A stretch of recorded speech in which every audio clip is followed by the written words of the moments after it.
Amen. Sumuanita sa mahitungod sa pagtuo mga higala mga igsoon. Doon na lang tulong ang butang ipamit mahitungod sa atong mga pagtuo. Kung sa may kahulugan sa atong pagtuo, ikaduha, ang pagtuo kay gikan kini hatag sa Dios. O ikatulo, kung sa may madawat nato sa iyang mutuo na ka. Una mga igsoon, ang kahulugan sa pagtuo. Sa may kahulugan sa pagtuo. Sumala sa 1:12, sa tanang nilawat niya, amen, hatagan niya katungod nga mahimong anak sa Dios sa tanang mutuo sa iyang ngalan. Una sa iyang mutuo ta, makadawat ka sa kinabuhi sa atong Dios o gimuon ta nga iyang proseso nga mga anak. Dili adapted nga mga anak, kundi proseso nga anak sa Dios. Amen. Igalaison, sikinsa manguta para na pilion sa Dios, iya pagitang kung ingon tag posisyon, kung ingon tag edukasyon, ama receive lang ka, atubangan sa kalaganan. Pero ato ang Diyos, nagtagal kayo siya, iyari mo, igalaison. Sa dihang mutuo ka, hatagan kanya katuhod na mahimong iyahang anak. Ikadua, sumala sa 1:47-54 o 54, nga dilisan kinsa nga mutuong nato niya, uy, makadawat o kinabuhi ngayon. Amen. Kini ato ang kawanon nga kinabuhi, mugunot, ay mo kang idara, matigulang, o maabot ang panahon nga mamatay ka, mga higala, mga igsoon.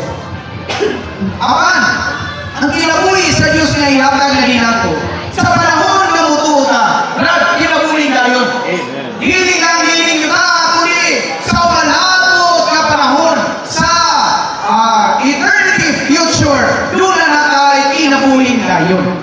Ikatulong nga madawat nato, meaning, kahulugan sa atong pagtuo, sumala sa 1:3-6, ang atong ginuubugtong anak siya sa Diyos.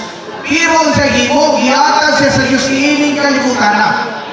Para ang mga tao, mutuo nga niya. Ikaw pa, sa kahulugan, Roma 10:14. Aw, kinsa may makatawag nga niya, kung dili siya mutuo. Usa ang Roma 10:13. Dili sang kinsa magutawag sa ngalan sa Ginoo, mamaluwas. Amen. Usa ka lamang nagkatawag sa ngalan sa Ginoo, maoy nahimo niya ang mga pagtuto. Usa, salamat kayo kaganina mga higala, mga igsoon nga nitawag mo sa ngalan sa Ginoo. Amen. Anak ka matuod, nga kamo pili sa Diyos, Amen. nga kamo dunay pagtuo sa atuang Diyos. Amen. Ikalima sa kahulugan, sa buhat 11:21, dunay dakong panon sa mga katawan nga nituo o gibalik ang ato sa Diyos. Amen. Ganun doon na may pagsangyaw sa Ebanghelyo. Kaya kini kahulugan na ang mga tao ginuta malis ko ang mga kasing-kasing o mubalik sa Diyos. Amen. Karong panahon na bisanasa kamato, ang mga tao ay kumakain sa kalibutan. Kahilayan sa kalibutan. Pero kinsa may muisong nato sa Diyos. Kinsa may mga tawhana ang mubalik nato sa Diyos. Kanang mga tawhana, kinahanglan sangyawan sa Ebanghelyo. Aron ka makaampo, aron ka muliso, balik nato sa Diyos. Amen. Kaya kung wala'y pulong sa Diyos, wala'y makapaampo sa tao. Ikaduha nga punto, ay tungkol sa pagtuo. Ang pagtuo hinala sa Diyos, kasali, gikan sa Diyos. Hatag, gikan sa Diyos. Kung nakakatong pagsanyaw sa Ebanghelyo, hindi siya na maingon ka nga, ay wang may totoo, mundan na ka. Hindi. Wag po kakabalo kung kinsay tunay pagtuo. Wag makakagigistahan sa Ginoo nga, maingon ka, kanang mga tawanan, may atuwa, kay kanasyon, yun ang totoo. Wag may listahan mo na na. Kung maghago yun ka, sa pagsangyaw sa Ebanghelyo. Tinugad ang pagtuo, God. Hatag na sa Diyos. Lagi mga tao ang isang gibuon mo dump truck na bersikulo. Kung di nila mo to, di nila mo to. Okay. Pero ang mga kakalog kinsa na, ato adire, mutuman raman ta sa sugo sa Diyos. Amen. Amen. Sa 1:36, ang pagtuo, di kami sa pagtuo nato sa bugtong anak sa Dios. Sa anak sa Dios. Usa kung usa ka tao wala sa pagtuo, dahil ang iyang kasing-kasing wala mahimana. Kaya ang pagtuo gasa, habag na siya sa Dios. Katulungan ito sa Dios, ulahan ka, mga higala, mga igsoon. Ay, nakadawata sa gasa sa Dios na mao ang pagtuo. Ikadua, ang pagtuo kang Ginoong Hesus sumala sa Buwak 16:31. Ikatulo, Juan 20:31, ang atong pagtuo ni Ginoong Hesus nga maong Kristo na anak sa Dios. Ikaw pa, Roma 19, kung dunay pagtuo ang imong kasing-kasing, nagimanaw siya gikan sa mga minatay. Kinsa man siya ang atong Ginoo, mga higala, mga igsoon. Usa ang pagtuo nga naa nato, ilili kay sa ato ang panimbaso, ilili kay ang atong mga ginikanan, mga Kristiyanon, mga magtotoo, kundi ang pagtuo nga nadawat nato, gasali gikan sa tuwang Diyos. Amen. Ngayon, ikalima, Marcos 1:15. Unang Korinto 15:3 ngadto sa 4. Ang pagtuo nagikan sa pagtuo nato sa Ebanghelyo nga si Kristo namatay tumunugalan sa atong mga sala. Siya ginuong dayon nabadlaw. So importante gyud tayo nga adunay pagsangyaw sa Ebanghelyo, mga higala, mga igsoon. Amen. Maayo kayo nga naghatag og higayon nga maminaw gyud sa Ebanghelyo. Kung una pa mo'y mga daghang pang reunion, mga tapok-tapok, birthday ba kaya, o hindi ka pupunta sa mua kung gusto nyo mong masangyawan ninyo ang inyong mga pamilya, mga higala, mga igsoon. Kaya ang pagtuo, ikalima nga punto, nagikan siya sa pagkadungog nato sa Ebanghelyo.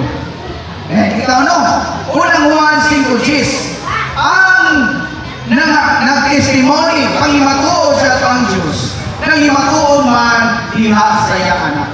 Ikatapusan na punto ni ikaduhang nga butang, ang pagtuo niya sa kasulatan. Juan 2:22, nakuta ang mga Kristiyanong dunay Biblia. Ini mga magtutuo dunay ginuntay Biblia. Ilang ikaw nga dunay Biblia ko dili, basahon pa kayo. Sila nagsangyaw dito sa North, dito sa Manila, nagkatago yung insect. Anong insect? Basta Kristohanon, limpyo Biblia, hugaw pagkatao. Basta galing Kristohanon, hugaw Biblia, limpyo pagkatao. Yan mo na yan kasi natiyan naman. Doon na mga Kristohanon na limpyo Biblia. Huwag may pasabasa doon. Na limpyo Biblia, walay sulis, walay sulat-sulat, walay pulong na nadawat ang sa Kristohanon na hugaw pagkatao. Pero galing Kristohanon na hugaw Biblia, pero nahugaw man ang Biblia. Kaya check dire, walay sulis dire, sulatan din, katong mga nabasa din sa Biblia, inana itong maghuga sa atong pagkatao, o sa limpyo pagkatao. Sa mga igsoon, mga ikalak, ang mga Kristohano, ang mga matutunan ng Biblia muna. Sa diagunan na tayo Biblia, pasahon na to. Kaya kung ang usa ka Kristohano nung matutuo, iya Biblia limpyo, iya pagkatao hugaw. Pero kung ang iya Biblia hugaw, ang iya pagkatao limpyo. Muna ingon sa insik na mong na sangyawan mga ikalam na isun. Katapusan na punto. Doon na ni puno ka mga bersikulo. Unsa may madawat nato sa dihang motuo ka. Una, Buhat 10:43. Madawat nato ang kapasayloanan sa atong mga sala. Ikadua, unang Korinto 6:11. Kita mahugasan sa atong mga sala. Ikatulo, Buhat 26:18. Kita mabalaan. Ikaw pa, Galacia 2:16. Kita magatano. Ikalima, Roma 5:10. Kita mapasikuli ngadto sa Dios. Ikauno, Juan 1:13. Kita mahimong mga anak sa Dios. Ikapito, Juan 6:47. Magabatonda o kinabuhing walay katapusan o kinabuhing dayon. Ikawalo, Episo 1:13, makadawa ka sa balaan o Espiritu Santo. Ikasiyam, Galacia 5:1, makadawa ka o kagawasan. Dayon ikapulo, Episo 2:8, kita mga luwas. Dahil ko na itong Ginoo, mga higala, mga igsoon, importante alang ako na dunay paginulson o dunay pagturo. Sa diha ang mutuo na ta, kinahanglan na paghimatutan. Kaya imong pagtuo, ikaw ra ug ang Dios mo na sayon. Kailangan natong ipaghimatuon, taliwala sa tanan, sa bisan ni Satanas o sa mga tao na kita usa na ka magtutuo ni Kristo. Kusang bautismo sa Biblia, dili ni pabalilog reliyon. Igamit ka rin sa Kristiyanidad, sangyaw sila, pag naaayaw sa katao ang mutuo, bautismo nila para nga ilangi pasulot sa ilang reliyon. Dili na ang kahulugan sa bautismo. Ang bautismo sa Biblia, pangimatuon sa imong pagtuo na dili makita. Pangimatuon ni mo na atubangan ni Satanas, nga magtutuo na ka. Atubangan sa mga tao, nga magtutuo na ka. Usaos mo na mo, ang bautismo, dili na siya requirement sa ron, ibalin ka, di ka sa imong reliyon, gato sa laing reliyon. Kundi ang bautismo, pangimatuon sa atong pagtuo na dili makita. O ikadua, inaagi sa bautismo, makasulog kagikan sa ginarian ni Satanas, gato sa ginarian sa Diyos. Umano nga bautismo na, dito na ba? Dili pa. Di kinahanglan nga daw sa mata sa usa ka bata. Ang usa ka bata sa iyang ihimugso, dili na siya pasagan sa inahan, kaya mamatay na. Spiritual speaking, yun na usap ta. Umantay ka nga nakausap, kinahanglan kang mupadayo. Mukaon, mukayulos, muinom, aron nga muinanay kagtuto. Kung ang ato ang Diyos, kaandam siya, o Kristohanong kinabuhi, walang individual God. Kaandam siya, o Kristohanong kinabuhi, kung ang hiniusan na pagkinabuhi. Lama sa Ginoo nga, sa inyong ining na kayayunan, ang Ginoo tinuta, mamulong ka na itong tanan. Magatutok sa inyong mga kasing-kasing. Yatong wala pa makadawa sa Ginoo, yatong mga nakukulungon, yatong mga nagwa-dua, mitra sa may panahon pa, dawatan na ang atong Ginoo. Ang kaluwasan dili may tapo, human nga mamatay ang tao. Karon mismo nabuhi ka ta, karon ang adlaw sa kaluwasan. Kung human nga maluwas na ta, di ka muuno, kundi mo padayon ka sa pagkinabuhi, sa Kristohanong kinabuhi o sa Iglesiahanong kinabuhi. Salamat kayo sa panahon, mga ikalang mga igsoon, and hangyo ko sa kaganan na manindog ka para sa katapos